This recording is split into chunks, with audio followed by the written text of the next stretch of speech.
என்னோட மணிரேகி கிளாஸில் நான் சொல்லித்தர ஒரு முக்கியமான தகவல் ஒன்று இப்போ நான் ஷேர் பண்ணுறேன். நம்மளுடைய ப்ராஸ்பரிட்டியை பிளாக் பண்ணுற விஷயங்களில் ஒன்று நம்மளுடைய bad karmic deaths.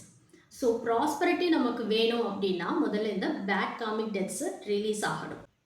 Bad karmic டெத்ஸுங்கிறது நம்மளுடைய நெகட்டிவ் தாட்ஸ், வேர்ட்ஸ் அண்ட் ஆக்ஷன்ஸ்னால நம்ம க்ரியேட் பண்ணி வச்ச ஒரு நெகட்டிவ் எனர்ஜி. இதை ரிலீஸ் பண்ணுறதுக்கு ஒரு ஏஞ்சல் நம்பர் இருக்குது, 791.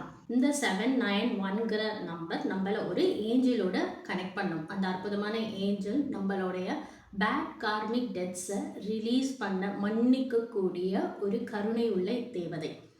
இந்த 791ங்கிற நம்பரை எழுத எழுத எழுத உங்களுக்கு பேட் கார்மிக் டெத்ஸ் ரிலீஸ் ஆகிறது உங்களுக்கு நல்லா தெரியும். இதை எப்போ எழுதணும்னா பிரம்ம முகூர்த்தத்தில் 21 டேஸ் தொடர்ந்து 791ங்கிற நம்பரை ரெகுலராக மினிமம் 45 டைம்ஸ் எழுதிட்டு உங்களுடைய தீய கர்ம வினைகள்லாம் விலகணும்னு வேண்டிக்கோங்க. அதுக்கப்புறமா அதாவது 21 டேஸ் கம்ப்ளீட் ஆனதுக்கு அப்புறமா ப்ராஸ்பரிட்டிக்கான ஏஞ்சல் நம்பர் எழுத ஸ்டார்ட் பண்ணும். ப்ராஸ்பரிட்டிக்கான ஏஞ்சல் நம்பர் என்னன்னா 079.